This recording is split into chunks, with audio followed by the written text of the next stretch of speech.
ছুটির দিনে আজকে বানিয়ে নিলাম চিলি চিকেন।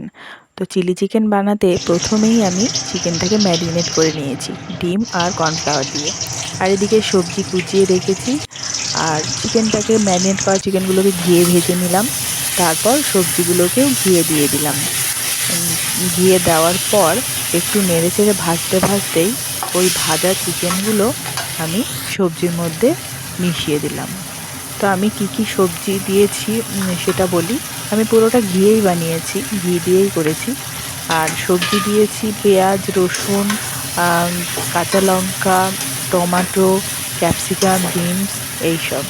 আর একটু ঘিয়ে তেজপাতা ফোড়ন দিয়েছি। ফোড়ন দিয়ে তোমার লবঙ্গ, গোলমরিচ আর একটু দারচিনি ফোড়ন দিয়েছি। তারপর এটাকে দিয়ে ভাজতে শুরু করেছি। আর এদিকে জলে গুলেছি চিলি সস আর সয়া সস আর টমেটো সস, টমেটো কেচাপ।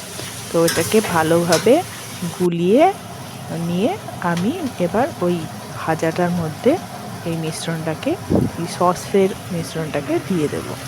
তো দিয়ে দিলাম চিকেনের মধ্যে আর সবজির মধ্যে আমার সস, যেটা 3টে সস মিলিয়ে আমি বানিয়ে রেখেছিলাম, সেই সসটাকে দিয়ে এবার নাড়িয়ে নেব। তো একটু ভালো করে নাড়াতে নাড়াতেই এদিকে আমি একটা বাটিতে একটু কর্নফ্লাওয়ার আর জল গুলিয়ে রেখেছিলাম। তো সেই জলে গোলা কর্নফ্লাওয়ারটা এবার চিলি চিকেনের মধ্যে দিয়ে দিলাম।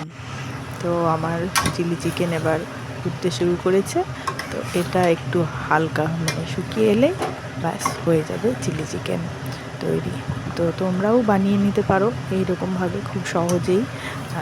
অনেক সময় আমাদের কর্নফ্লাওয়ার থাকে না, কর্নফ্লাওয়ার না থাকলে আমরা এমনি ময়দা দিয়েও করতে পারি। তো উপরে একটু তিল ছড়িয়ে দিয়েছি, তিল ছড়িয়ে পরিবেশন করেছি। খুব সুন্দর টেস্ট হয়েছিল। আর সত্যি ছুটির দিনটা আমার খুব ভালো কাটলো। এই চিলি চিকেন বানানো মানে রান্না করাটা একটা হবি, তো রান্না করতে ভালোই লাগে। তো এটা দিয়ে বেশ ভালোই কাটলো দিনটা। ভালো থেকো সবাই, আজ এটুকুই।